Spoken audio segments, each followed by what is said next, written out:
ଯଦୁମଣି ସ୍ୱାଇଁଙ୍କର ମଧ୍ୟମ ପୁତ୍ର ଶ୍ରୀ ଶ୍ରୀ ପ୍ରଦ୍ୟୁମ୍ନ ଚନ୍ଦ୍ର ସ୍ୱାଇଁ। ଆମର ଏଇ ଯୋଉ ବାପାଙ୍କର ଆମ ବାପା ରହୁଛନ୍ତି ଏଇ ଅଞ୍ଚଳର ନାମାଚାର୍ଯ୍ୟ ଯଦୁମଣି ସ୍ୱାଇଁଙ୍କର ବିଭିନ୍ନ କାର୍ଯ୍ୟକ୍ରମରେ ସେ ଯୋଗ ଦେଇଥାନ୍ତି। ଏ ଅଞ୍ଚଳ 100 କିଲୋମିଟର ରାଡିୟସ୍ ଭିତରେ ବାପାଙ୍କର ବିଭିନ୍ନ ପ୍ରକାର କୀର୍ତ୍ତନ ମଣ୍ଡଳୀ ସେ ସୃଷ୍ଟି କରିଥିଲେ। ତେଣୁ ତାଙ୍କୁ ମନେ ପକେଇବା ପାଇଁ ତାଙ୍କର ବିଭିନ୍ନ ପ୍ରକାରର ଅନୁଷ୍ଠାନରେ ତାଙ୍କୁ ଯୋଉ ନାମାଚାର୍ଯ୍ୟ ଆଖ୍ୟା ଦେଇଛନ୍ତି ତାକୁ ଆମେ ମନେ ପକେଇବା ପାଇଁ ଅଞ୍ଚଳବାସୀଙ୍କୁ ମୁଁ କହିବାକୁ ଚାହୁଁଛି, ଆମର ଯୋଉ କୀର୍ତ୍ତନ ମଣ୍ଡଳୀ ସବୁ ରହିଛନ୍ତି, ଆମର ଯୋଉ ମାନେ ନାମ କୀର୍ତ୍ତନ ଯଜ୍ଞ ରହିଛି, ଆର ପ୍ରଚାର ପ୍ରସାର ପାଇଁ ଆମେ ଯୋଉ ଅନୁଷ୍ଠାନ ମାନଙ୍କରେ ବିଭିନ୍ନ ପ୍ରକାର କାର୍ଯ୍ୟକ୍ରମ କରୁଛୁ, ତା ଦ୍ୱାରା ଲୋକମାନେ ଅନୁପ୍ରାଣିତ ହବା ଉଚିତ। ତା ଛଡା ଆମର ଓଡିଶାରେ ବିଭିନ୍ନ ଅଞ୍ଚଳରେ ବିଭିନ୍ନ ଅନୁଷ୍ଠାନରେ ଏଇ କାର୍ଯ୍ୟକ୍ରମ ବର୍ଷ ବ୍ୟାପୀ ଚାଲି ରହିଛି। ତେଣୁ ନାମାଚାର୍ଯ୍ୟ ଯଦୁମଣି ସ୍ୱାଇଁଙ୍କର ଏଇ କୀର୍ତ୍ତିକି ମନେ ପକେଇବା ପାଇଁ ଆମେ ତାଙ୍କର ଜନ୍ମ ମାଟିରେ ଆଜି ଉତ୍ସବ ପାଳନ କରୁଛୁ। ସେଥିପାଇଁ ମୁଁ ସମସ୍ତ ଜନସାଧାରଣଙ୍କୁ ଉତ୍ସାହିତ କରିବାକୁ ଚାହେଁ କି ଜଣେଇ ଦେବାକୁ ଚାହେଁ ଯେ ସମଗ୍ର ଦେଶରେ ସମଗ୍ର ରାଜ୍ୟରେ ଆମର ଏଇ ନାମ କୀର୍ତ୍ତନର ଯୋଉ ଉତ୍ସାହ ରହିଛି ଲୋକମାନଙ୍କ ମଧ୍ୟରେ ତାକୁ ଉଦ୍ଦୀପିତ କରନ୍ତୁ, ତାକୁ ପ୍ରଚାର କରନ୍ତୁ। ଏ ହଉଛି ମୋର ଜନସାଧାରଣଙ୍କୁ ଏତିକି ନିବେଦନ। ଏବଂ ଶେଖର ମହାପାତ୍ର ଉର୍ମୀ ପତ୍ରିକା ସମ୍ପାଦକ ଏବଂ ସଭାପତି ନବ ଉତ୍କଳ ଲେଖକ ପରିଷଦ। ଆଜି ନାମାଚାର୍ଯ୍ୟ ଯଦୁମଣି ସ୍ୱାଇଁଙ୍କର ଜନ୍ମ ଶତବାର୍ଷିକୀ ପାଳନ କରାଯାଉଛି। ଏହା ନିଶ୍ଚିତ ଆମ ଅଞ୍ଚଳ ଗର୍ବ ଗୌରବ ବିଷୟ। ସେ ଏ ଅଞ୍ଚଳରେ କାହିଁକି ସମଗ୍ର ଓଡ଼ିଶାରେ ନାମାଚାର୍ଯ୍ୟ ରୂପେ ପରିଗଣିତ, ଯେଉଁଠି କଳିଯୁଗରେ ମାନେ ପିଲାମାନେ ବାପାଙ୍କୁ ପଚାରୁନାହାନ୍ତି, ସେଠି ପ୍ରସନ୍ନଜୀ ଏବଂ ତାଙ୍କ ପରିବାର ପୂଜା ବ୍ୟତିକ୍ରମ କରିନାହାନ୍ତି। ବାପା ମାଙ୍କର ପୂଜା ମଧ୍ୟ ଏଠି କରୁଛନ୍ତି। ନିଶ୍ଚିତ ଭାବରେ ଆମେ ଭଗବାନଙ୍କୁ ଉପଲବ୍ଧି କରିପାରିବା ଯଦି ବାପା ମାଙ୍କର ପୂଜା କରିବା। ଚୈତନ୍ୟ କୀର୍ତ୍ତନ ଗୁରୁ ନାମାଚାର୍ଯ୍ୟ ଯଦୁମଣି ସ୍ୱାଇଁ ଭାନୁମତୀ ଦେବୀ ସଂସଦର ସାଧାରଣ ସମ୍ପାଦକ ପ୍ରଫେସର ଡକ୍ଟର ପ୍ରସନ୍ନ କୁମାର ସ୍ୱାଇଁ ସମଗ୍ର ଓଡ଼ିଶାରେ ଦ୍ୱିତୀୟ ଶ୍ରୀ ଚୈତନ୍ୟ କୀର୍ତ୍ତନ ଗୁରୁ ନାମାଚାର୍ଯ୍ୟ ଯଦୁମଣି ସ୍ୱାଇଁଙ୍କର 100ତମ ଜନ୍ମବାର୍ଷିକ ପାଳନ କରାଯାଇଛି। ଆଜି ହେଉଛି ସେହି ପବିତ୍ର ଦିବସ।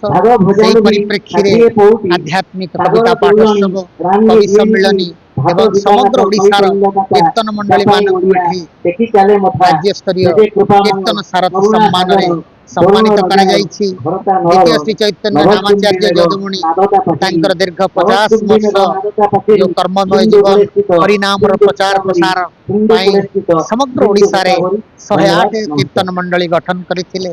ପ୍ରତିଟି ମଣିଷର ହୃଦୟରେ ହରିନାମକୁ ଉପସ୍ଥାପିତ କରିବା ପାଇଁ, ଘରେ ଘରେ ପୁରୀ ହରିନାମର ପ୍ରଚାର ପ୍ରସାର କରିବା ପାଇଁ ଶ୍ରୀ ଚୈତନ୍ୟ ମହାପ୍ରଭୁଙ୍କ ପରେ ପରେ ଗ୍ରାମାଞ୍ଚଳରେ ହରିନାମର ପ୍ରଚାର ପ୍ରସାର ଅଶାନ୍ତ ମନରେ ଶାନ୍ତି ଭର ଦେବା ପାଇଁ ଦ୍ୱିତୀୟ ଶ୍ରୀ ଚୈତନ୍ୟ କୀର୍ତ୍ତନ ଗୁରୁ ନାମାଚାର୍ଯ୍ୟ ଯଦୁମଣି 108 ସଂକୀର୍ତ୍ତନ ମଣ୍ଡଳୀ ଗଠନ କରି ବିଭିନ୍ନ ଅଞ୍ଚଳରେ ଜଗନ୍ନାଥଙ୍କର ମହିମା ପ୍ରଚାର ପ୍ରସାର କରୁଥିଲେ।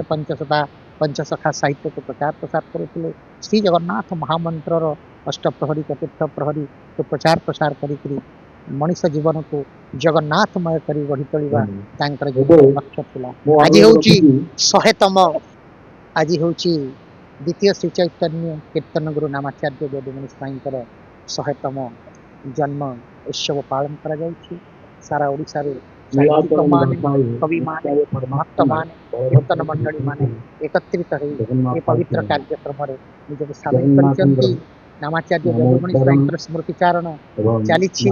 ହରିନାମ କୀର୍ତ୍ତନରେ ସମସ୍ତ ଭକ୍ତମାନେ ଅଚ୍ୟୁତାନନ୍ଦଙ୍କର ସାଧନାର ପୀଠ ଯେଉଁ ପଦ୍ମାବତୀ ନଦୀ ପରିକ୍ରମା କରାଯାଇଛି, ଯେଉଁ ପଞ୍ଚସଖା ମାନଙ୍କ ସହିତ ଅଚ୍ୟୁତାନନ୍ଦ କଟରପଡ଼ାସ୍ଥ ଅଚ୍ୟୁତ ଘାଟରେ ସ୍ନାନ କରି ସର୍ବପ୍ରଥମେ ଭବିଷ୍ୟତ ମାଳିକା ମହାଳୟା ଦିନ ଯେଉଁଠି ରଚନା କରିଥିଲେ, ସେ ପବିତ୍ର ପୀଠରେ ଆଜି ଆରତି କରାଯାଇଛି। ସମଗ୍ର ଭକ୍ତମାନେ ଏକତ୍ରିତ ହୋଇ ପଞ୍ଚସଖାକୁ ଶ୍ରଦ୍ଧାଞ୍ଜଳି ଦେଇଥିବା ସହିତ ଦ୍ୱିତୀୟ ଶ୍ରୀ ଚୈତନ୍ୟ କୀର୍ତ୍ତନ ଗୁରୁ ନାମାଚାର୍ଯ୍ୟ ଯଦୁମଣି ସ୍ୱାଇଁଙ୍କର 100ତମ ଜନ୍ମ ଉତ୍ସବ ପାଳନ କରିଛନ୍ତି। ତେଣୁ ଏହି ପବିତ୍ର ଅବସରରେ ସମସ୍ତଙ୍କୁ ଆମେ କୋଟି କୋଟି ଧନ୍ୟବାଦ।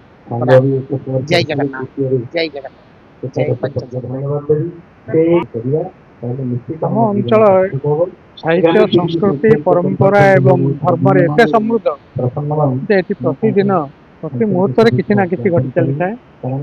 ଏହି କଟରପଡ଼ା ମାଟିରେ ଯଦୁମଣି ସ୍ୱାଇଁ 100 ବର୍ଷ ତଳେ ଜନ୍ମ ନେଇଥିଲେ ଏବଂ ସେ ସମୟରେ ଯେଉଁ ସମୟରେ ଧର୍ମକୁ ଆଧାର କରି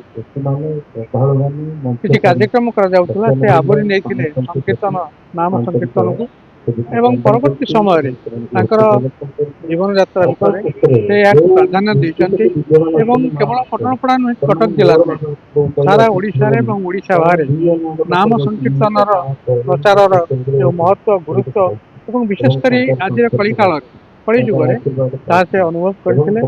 ଏହି ପରମ୍ପରାରେ ସେ ଅନେକ ଗୁଡ଼ିଏ ଶିଷ୍ୟ ଛାଡ଼ି ଯାଇଛନ୍ତି। ଆଜି ତାଙ୍କୁ ଆମେ ପୁନଃସ୍ମରଣ କରୁଛୁ ଏଇଥିପାଇଁ ଯେ ଆଗାମୀ ପିଢ଼ିମାନେ ଅନ୍ତତଃ ଏହି ଆଦର୍ଶରେ ଅନୁପ୍ରାଣିତ ହେଲେ ଆମ ଧର୍ମ ଆମ ସନାତନ ଧର୍ମ ଆମ ପବିତ୍ର ଓଡ଼ିଶା ଭୂମି ଏବଂ ଆମେ ଯେଉଁ ଜଗନ୍ନାଥ ସଂସ୍କୃତିରେ ଆଜି ପର୍ଯ୍ୟନ୍ତ ବଞ୍ଚି ଆସିଛୁ ଏବଂ ଭବିଷ୍ୟତ ପିଢ଼ି ବଞ୍ଚି ରହିବେ ସେ ସବୁକୁ ପାଥେୟ କରି ଆମେ ତାଙ୍କୁ ସ୍ମରଣ କରୁଛୁ ଏଇଥିପାଇଁ ଯେ ସେ ଏକ ପରମ୍ପରାର ଜନକ ଥିଲେ ଏବଂ ସେ ଆଜି ଆମ ଗହଣରେ ନଥିଲେ ବି ତାଙ୍କ ଶିଷ୍ୟମାନେ ତାଙ୍କର ଗୁଣଗାନ କରୁଛନ୍ତି।